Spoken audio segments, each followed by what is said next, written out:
Hey everybody, it's Liz from Delaney and Sons, and we are going to be talking about a very important topic today, and that's gun fit. I know that it was really a game changer for me. For a while there, I was just shooting Sean's guns that, he's 6'4" and I'm not. So that was definitely a difference there, and they were heavy and they hurt at recoil. And after a round of 50 clays, I was sore and I didn't hit many things. So once I got that gun fit and I got that lesson, and it really was a game changer for me, and it made it more enjoyable. So we brought Lars here today to tell us more about gun fit. He is an all-around great guy that can tell us a lot of things about shooting and guns.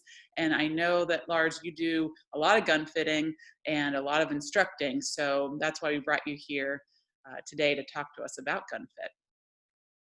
Hello. Oh, thanks for having me here, Liz. And you're absolutely right. And I've been in the gun game in just about every direction, from gun sales to managing gun departments to fitting to shooting instruction. I have to admit, my absolute first love is instructing and fitting, because it allows me to bring people into the game that didn't realize they could be as good as they are at this. And proper instruction, just like any sport, makes you much better. A lot of people used to think that shooting was something you're naturally good at or not, but it can be taught, like tennis, like golf, like any other sport. Wing shooting can be taught. As far as gun fit is concerned, we all are different in shapes and sizes. So when you go into a clothing store, you already know what size you're looking for. You know your size, and you're going to go find your shirt, you're going to find your jacket, your sweater, what have you, that you know is going to fit you because you know your size. We need to do that with our shotguns as well. We need to know that size. So a proper gun fit is something that you'd want to do first through a shooting instructor and a proper gun fitter, because you also want to know that you have proper technique to help you along with that good gun fit.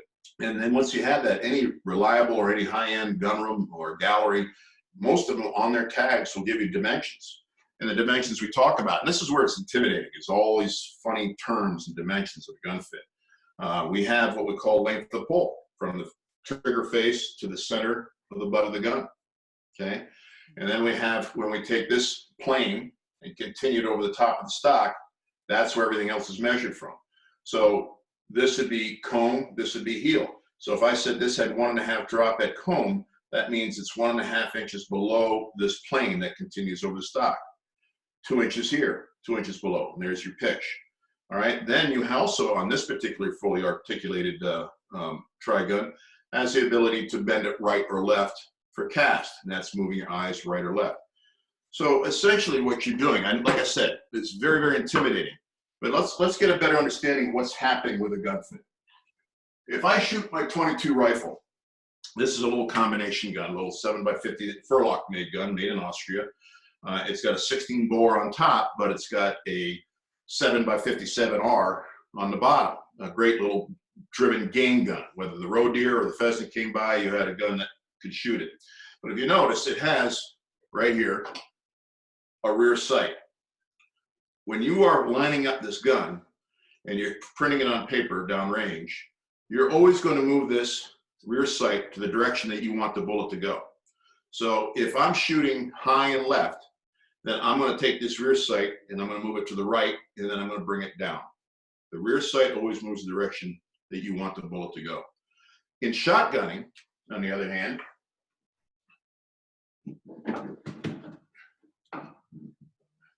the rear sight is your pupil itself. And that pupil needs to be center of the rib and at the proper elevation where the pupil is literally laying on top of that rib, okay? So if we are shooting high and left with our shotgun, I need to move the rear sight to the right and down. And we do that by moving the stock with the cast to bring my eye to the right.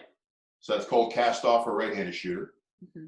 And then we drop the comb down to bring the pupil down over the level of the rib. And that's your drops, or your bend, as they say in the UK. Drops at comb and heel, cast. If I said this thing had a 1/4 inch cast off, that would mean the center of this heel would be a 1/4 inch to the right of the center of this rib, giving it at face about an 1/8 inch cast off. That's what's moving the pupil.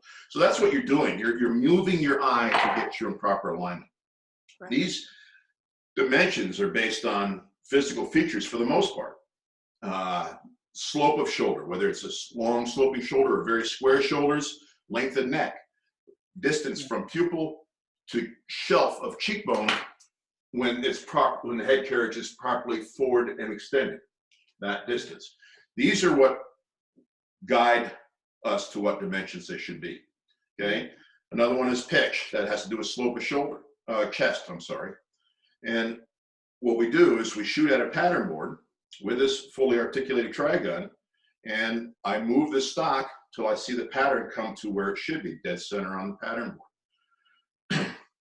So when we think of it that way, though, then what you think is that, okay, then every guy who's 5'10", 175 pounds with square shoulders and same length of neck, same length of face should be able to shoot the very same gun. But it doesn't work that way, because that would be textbook, but unfortunately humans are not textbook. In fact, there are so many quirks with humans that we can fill up volumes and volumes of textbooks and still not cover it all. So we got to also fit around other things.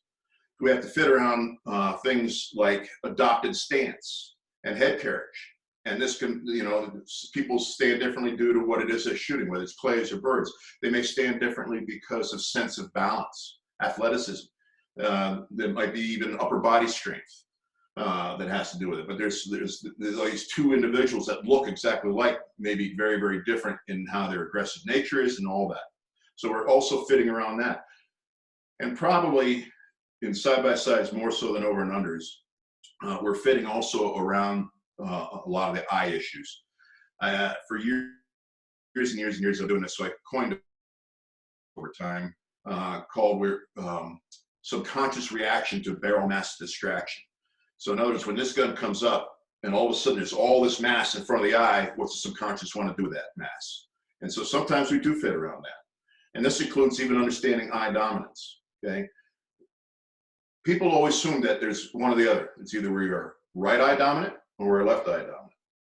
If that was a case where I had someone that's completely cross dominant, right-handed, but points square off the left eye, then that individual, there's no fitting that's going to really fix it. They tried years and years ago with big crossover guns, which were uncomfortable, heavy, and didn't point as well. But the way we do it now is basically learn a technique that takes that eye out of the picture, whether it's a piece of tape on your shooting glasses, whether it's learning how to close that left eye at the right time, or it's go to the left shoulder. Okay, and I'm a firm believer in that. If you can go to your left shoulder, if you're a brand new shooter and there is no muscle memory on either side, then go over to the left shoulder. But here's the situation. Eye dominance isn't that simple. We can be pointing off our right eye. We can be pointing off from the distance between our right eye and the bridge of our nose, or we can point right off of our bridge of our nose, or where our left eye dominant. And for a left-handed shooter, it's the same. So there's a variety of places we can point. So sometimes I have to put cast into a gun because the individual doesn't point square off the right eye, but actually might drift somewhere between the right eye and the bridge of the nose. That I can fix with the tri-gun or an altering a stock. I can get the stock altered to accommodate that eye issue and make that person a very, very good shot. Okay, so a gun fitter has got to understand not just the physical features, but the mechanics and the mental aspect of the game, and also the eyes. And I can't, I'll be honest with you, where there's more wrong diagnosis in shooting than anywhere else is eye dominance. Be very, very careful. Number one, don't self-diagnose.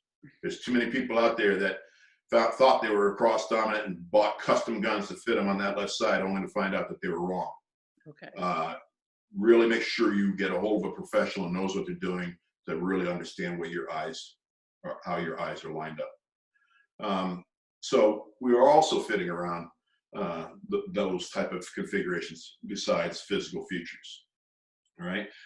Very, very important, all of this gun fitting, though probably not as important as technique. It's very, very important that we learn our technique. When I tell people is when you're first shooting, you worry about what we call big numbers. And the big numbers are the length of pull Mm-hmm. and the pitch. Okay, those two numbers are going to allow you to learn proper technique, and they're going to make sure the gun is comfortable to shoot and doesn't hurt you. Mm-hmm. And those are big numbers. When we talk about length of pull, we're talking 13 and a half inches to 16 and a half inches on a regular basis. When we talk about pitch, we're talking at pitches this angle of the butt of the gun in relation to this. If we come across here and go straight down, that's 90 degrees. That's zero pitch to the gun. But our chests slope out a little bit, so we usually shoot in field mostly. We shoot with what we call a positive pitch, where we bring that toe in to make it more comfortable, how it sets against your chest, so that all that recoil is taken over a much larger surface area, so there's less recoil felt. So those two big dimensions, we take care of that first. Once that proper technique is embedded into stone, then we come back and we worry about the smaller numbers, the 1/4 inch cast, the 1.5 inch drops or 2-inch drops and things of that nature. Yeah. Now, definitely for a while there, Sean actually memorized my gun measurements, but now I know them. So if I'm looking for a gun, that's always handy to have with you. Well, let's say you found a gun that you really like. Is there any way that, an older gun, of course, a new gun getting made can be made to your measurements, but That's an right. older gun, how does that work?